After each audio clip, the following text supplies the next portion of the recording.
शशि जी ये जो कह रहे हैं, और मैं भी इसमें पूछने वाला था, मैं हम लोग कल जब डिबेट की तो कल हमने स्मरण किया था कि 4 मई का प्रधानमंत्री का वो जो भाषण, मैंने अपने ओपनिंग रिमार्क में भी उसका दोबारा से उसको उल्लेखित किया कि 4 मई को उन्होंने कहा था कि बदला नहीं बदलाव अब बंगाल में। लेकिन जो कुछ हो रहा है सामने आपके रखा हुआ है, और ये दोषारोपण एक दूसरे पे बात करना, और इलेक्शन कमीशन ऑफ इंडिया, अब ये कहा जा रहा है कि ममता बनर्जी, और जो अभी बहुत इंपॉर्टेंट बात कही राकेश जी ने कि दूसरा मणिपुर, तो क्या आप क्या इसको कैसे किया, क्या वास्तव में यही हालत, क्योंकि आपने जो कुछ किया, आपने जिस तरह की भाषा, जिस तरह का आपने अनाउंसमेंट्स किए थे प्रचार के दरमियान कि उल्टा लटका देंगे और सारा कुछ कर देंगे, तो उसका रेपरकेशंस हैं, और ये रेपरकेशंस रुक नहीं पा रहे हैं, तो क्या आगे भयावह जो आप देख पा रहे हैं, क्योंकि ये जो कह रहे हैं कि ना केवल बंगाल बल्कि आसपास भी, और ये जो हुआ है कल जो रात का जो है, और उसमें जो सीधे ब्लेम कर देना कि इनका, अभी तो जांच तो बैठा ही है आपने, कुछ तो ठोस दीजिए, केवल स्ट्रोक पास करिए हो जाएगा। शशि जी। संजीव जी देखिए, सभी साथियों ने जो बात रखी है उससे मैं पूरी तरह से सहमत हूँ। एक बात पक्की है कि बंगाल के चुनाव में हिंसा होती रही है, वो उसका इतिहास है। लेकिन ये पहला चुनाव था जहाँ पर चुनाव में कोई भी हिंसा नहीं हुई है।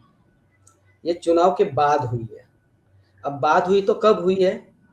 तो सम्माननीय प्रधानमंत्री अपने विजय उद्घोष करते समय दिल्ली में बैठकर बदला नहीं बदलाव चाहिए, इस प्रकार की जब बातें करते हैं, उसके बाद ये ज़्यादा हिंसा भड़की है।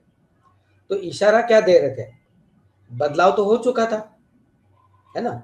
जैसे भी हुआ, चोरी चकारी डकैती करके, जो भी करके, है ना, वोट काट के सेंट्रल एजेंसी लगा के, जो भी आपके तौर तरीके थे वो तो कर लिए। अब बदलाव होने के बाद आप भाषा कर रहे हो कि बदलाव चाहिए, बदला नहीं चाहिए। तो मैसेज बंगाल में ये दिया गया है कि अब आपको खुली छूट है, एक एक का हिसाब कर लो। चुनाव के समय आपने जिनको जिनको लटकाने की घोषणा की थी वो अभी समय आ चुका है।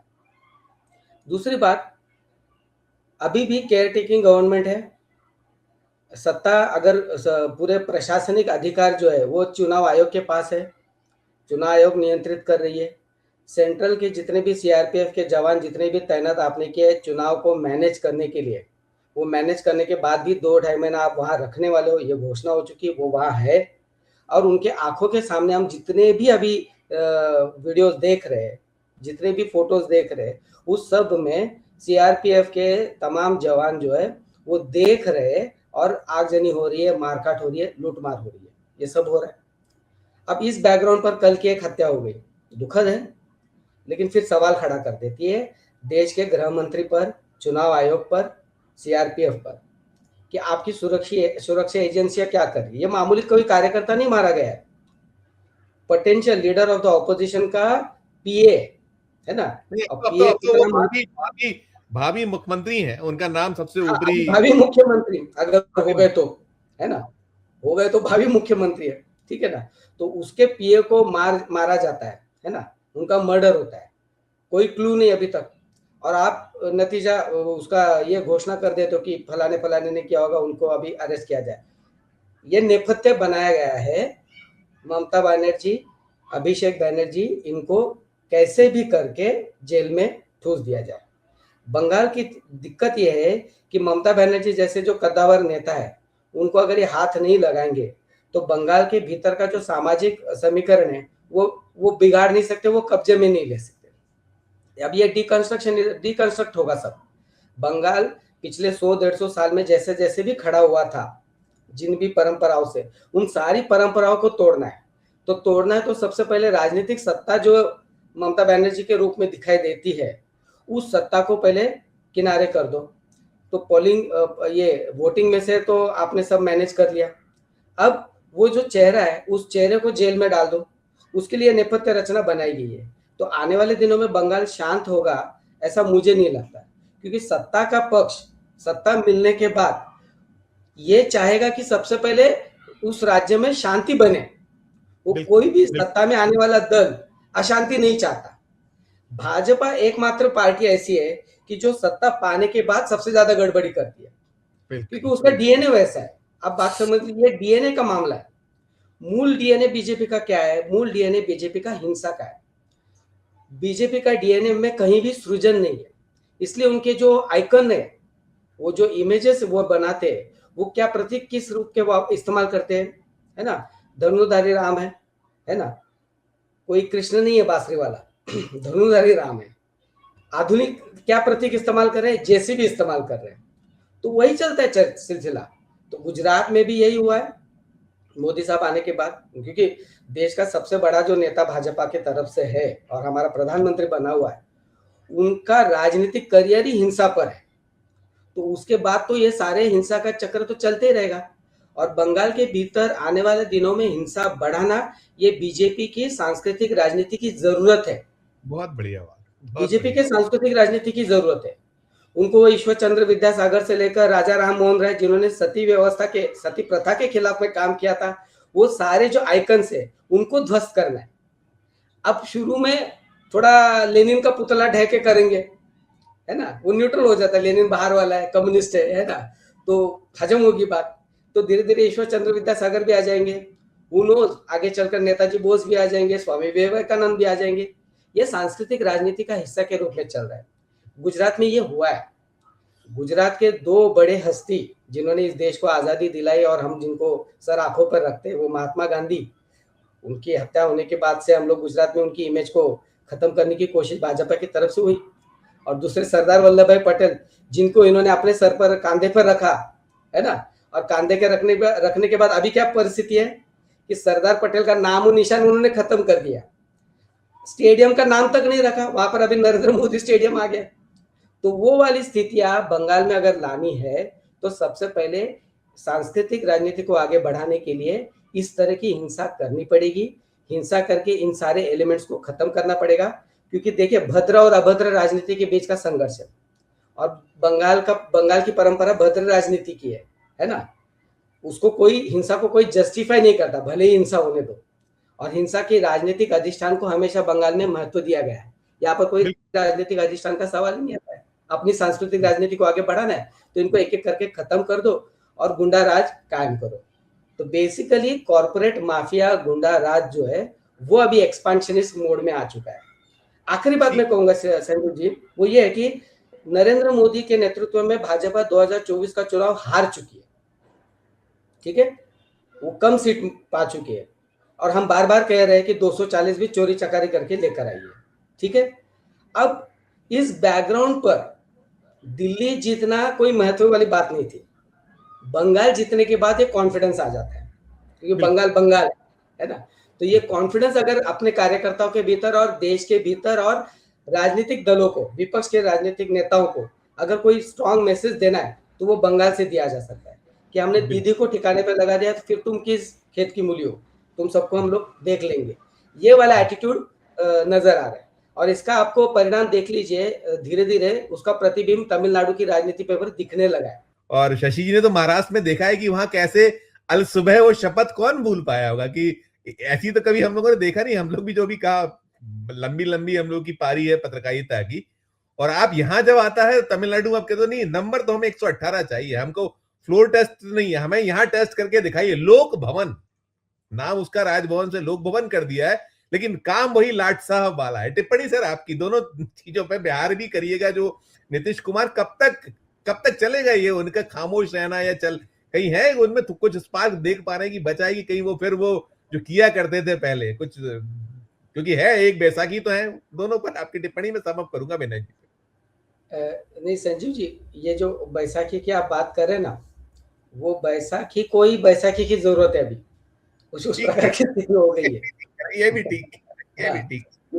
वो अभी मोदी जी के भरोसे कल तक क्या क्या बातें करते थे वो, कल तक कहते थे कि परिवारवाद और ये और ये और ये, और आज सब कुछ वही कर रहे हैं जो दूसरे लोग किए। करिए। तो जो एक कॉर्पोरेट लिमिटेड कंपनी नहीं होती, अपनी फ्रंट कंपनी बना के रखती कुछ निवेश करके, है ना? वैसे इन्होंने टेक ओवर कर लिया है। टेक ओवर करके अभी उसको नाम BSS रखे या अदानी रखे, बस इतना ही मामला है। तो बोल रहे कुछ समय के लिए हम लोग बॉम्बे सबर्बन इलेक्ट्रिक सप्लाई रखते इसका नाम, जैसे जनता दल यूनाइटेड रखते नाम, है ना? तो नीतीश जी को रखो थोड़े दिन के लिए, वही हो रहा है। और धीरे धीरे फ्रेम से पीछे हट जाएगा और फिर आ जाएगा जो बाहर हो गए वो, उस फ्रेम आप देखिए ना, वो अब फ्रेम से बाहर हो गया, अभी लोगो भी बदल जाएगा, सब बदल जाता है, तो वो होगा। तो चंद्रबाबू नायडू और नीतीश कुमार की जो हैसियत 2024 के चुनाव के नतीजे आने के बाद थी, वो अब बंगाल के नतीजे आने के बाद नहीं है, ये हमको मान लेना पड़ेगा। अब वो रोक नहीं सकते, अगर रोकने की कोशिश भी करेंगे तो, ठीक है, ये एक हो गया। दूसरी बात देखिए आप कि भाजपा का पिछले 20-25 साल का जो चुनावी यात्रा है, उसमें आप देखिए कि बीजेपी के साथ जिन्होंने भी अलायंस किया है, वो सारे दल एक-एक करके खत्म हो गए। शिरोमणि अकाली दल खत्म, शिवसेना ओरिजिनल जिसने कांधे पे बिठाकर महाराष्ट्र के कोने-कोने में भाजपा को ले गए, वो आज शिवसेना खत्म, है ना? ऐसा एक-एक बंगाल में ममता बंगाल का बनर्जी ममता था, एग्जैक्टली, ममता जी का भी वही तो है। पहले बंगाल में अगर किसी ने बीजेपी को इंट्रोड्यूस किया, वो ममता ने किया। आज ममता का हाल देख लीजिए। शशि सर, वो पीडीपी को भी थोड़ा याद कर लीजिए, वो उसका छूट जाए। यस, पीडीपी का भी देख लीजिए। आप पूरी लिस्ट बनाएंगे ना, तो वो सारे दल एक-एक करके खत्म है।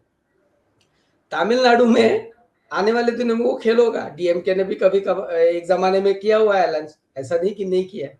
लेकिन तमिलनाडु में चूंकि तमिलियन नेशनैलिटी वाला एक दृष्टिकोण अभी भी बचा हुआ है ना? वो तमिल जो है भारत के हिस्से के रूप में बहुत नजदीक से नहीं समझते। वो अपने आप को द्रविडियन, तमिल इस डायस्पोरा में ज्यादा ऑपरेट होते हैं, इसलिए वो अभी भी थोड़ा बहुत बचा हुआ है। कितना समय तक बचेगा, ये भी एक सवाल है। तो भाजपा की राजनीति आप देखेंगे तो वो एक-एक करके सबको निगलते जाएंगे। अगर हम लोग समझ ले, तो फिर बाकी दलों का क्या भविष्य है, वो हमारे सामने। मैं दूसरी एक बात कहूंगा, राकेश जी ने जो बात रखी बहुत इंपॉर्टेंट बात है, लोकतंत्र के लिए बहुत बेहद चिंताजनक विषय है। लेकिन देखिए क्या है ना, पिछले 2014 के चुनाव के समय हम लोग ये कह सकते थे या कहते थे सब लोग कि भाई लोगों ने भाजपा को चुना है ना? एक लहर चली, एंटी यूपीए वाला मामला था और हम सब लोग मान लिए थे कि ठीक है, लोगों ने उनको ले लिया। लेकिन उसके बाद का एक भी चुनाव ऐसा नहीं है कि जहां पर हम कह सके कि people's mandate has been given to BJP. जहां बीजेपी जीत गई है, ये हम लोग कह रहे हैं, है ना? और फिर उसके तौर तरीके की चर्चा कर रहे हैं। तो लोकतंत्र के भीतर अगर इस तरह से चर्चा और बहस होने लगे, तो लोकतंत्र के लिए वो बड़ा संकट हो जाता है, क्योंकि यहाँ पे लोग कहीं भी नहीं रहते, तंत्र रहता है। लोग पीछे हट जाता है और तंत्र केंद्र में आ जाता है। तो तंत्र के मामले में भाजपा अभी आगे बढ़ चुका है। तीसरी एक बात मैं कहूंगा, 2014 के बाद से समाज के भीतर के जितने भी तबके हैं, वो सारे तबके भयंकर आंदोलित है, अस्वस्थ है, और वो लड़ाइयां लड़ रहे हैं। नौजवानों से लेकर, किसानों से लेकर, मजदूरों से लेकर, वो संगठित नहीं है राजनीतिक रूप से, वो एक अलग सवाल है, लेकिन वो लड़ रहे हैं। अब धीरे धीरे क्या हो गया 10 साल में, इन सारे सांस्कृतिक परिवेश में, इन सारे सामाजिक तबकों को प्रतिनिधित्व करने वाले जितने भी राजनीतिक दल है, उन राजनीतिक दलों को अभी ये झटका बैठने लगा है और एक एक करके सारे राजनीतिक दल ढहते जा रहे हैं, खत्म होते जा रहे हैं। तो अपैरेंटली ऊपरी स्तर पर हम लोग देखेंगे तो भाजपा की निर्णायक राजनीतिक सत्ता स्थापित होते हुए हमको नजर आ रही है ना? और इससे भाजपा के और संघ प्रणीत लोग काफी खुश है, ठीक है। और इंटरनेशनली भी वो जो विनय जी ने बात रखी है वो बिल्कुल सही है कि हमारे पुतिन से लेकर, ट्रम्प से लेकर और इजराइल तक का ये जो एक्सेस ऑपरेट होता है लोकतंत्र को खत्म करने वाला, वो ठीक से ऑपरेट हो रहा है। तो वो इंटरनेशनल भी ठीक दिख रहा है, लेकिन अंदर से ये खोखला है। इसलिए खोखला है क्योंकि 2024 के चुनाव को 400 पार ले जाना था। ये जो बंगाल में जो घोषणा हुई उतनी नहीं ना, या महाराष्ट्र में घोषणा हुई उतनी बात नहीं ना, ये तो लोकसभा के चुनाव में हो चुका था, लेकिन वो 400 पार नहीं कर पाए पूरी यंत्रणा लेने के बाद भी। मतलब उस स्तर पर नीचे से विरोध है, और उस विरोध की वजह से ये 160-170 में सिमट गए, खींचतान का 240 पे आ गए। इतना भी आसान नहीं है, इतना भी आसान नहीं। ठीक है, संसदीय राजनीति या चुनावी राजनीति के दायरे के भीतर शायद आने वाले कुछ समय तक इसका जवाब नहीं निकल पाएगा, लेकिन सड़कें आप बंद नहीं कर पाओगे। तो सड़क जो है वो आने वाले दिनों में और जाम होती जाएगी। अब बंगाल हम देख रहे हैं, बंगाल में जितना ये उछल कूद करेंगे, जितना हमला करेंगे, उतना ही बंगाल में से भी उसकी प्रतिक्रिया तेज होती हुई प्रतिक्रिया आएगी, जरूर आएगी। और आखिरी बात में रुकूंगा संजू जी, आपने ये जो कहा ना टीवी के का जो हम लोग देख रहे हैं, है ना, ये गवर्नर साहब कौन से? अब मुझे बताइए 2024 के चुनाव के बाद किस पार्लियामेंट्री बोर्ड की मीटिंग में नरेंद्र मोदी को नेता चुना गया? किस आधार पर नरेंद्र मोदी को प्रधानमंत्री की शपथ दी गई? यही सवाल है ना फिर। अगर ये लॉजिक अगर आप एक्सटेंड कर रहे हो तो फिर वो तो प्रधानमंत्री मोदी को लागू हो जाता है। तो ये सारी बकवास चीज है। जो हाईएस्ट जो नंबर 1 पार्टी है उसको तो न्योता दिया जाना चाहिए। डीएमके जो सबसे बड़ी ऑपोजिशन पार्टी है वो उसने 6 महीने का तो दे ही दिया इनडायरेक्टली, मतलब वो विरोध तो करने वाली है नहीं, तो वहां तो सरकार बनने में कोई अड़चन नहीं है। लेकिन येन केन प्रकारेण साम दाम दंड भेद करके हमारे विरोधी वाला कोई भी दल किसी भी रूप से सत्ता में नहीं आए, यही मोदी, अमित शाह और भाजपा और उनके जो कारपोरेट मालिक है उनकी मंशा रहती है और उस तरह से वो काम करते हैं। अब हमारा बेवकूफ मिडिल क्लास जो है ना, वो थोड़ा सा सुधर जाए, समझ जाए, क्योंकि वो ज्यादा वोकल होता है तो इनकी दाल ज्यादा गलेगी नहीं। उनकी बेवकूफी और नादानी के कारण इनका जो भी चल रहा है वो नौटंकी चल रहा है।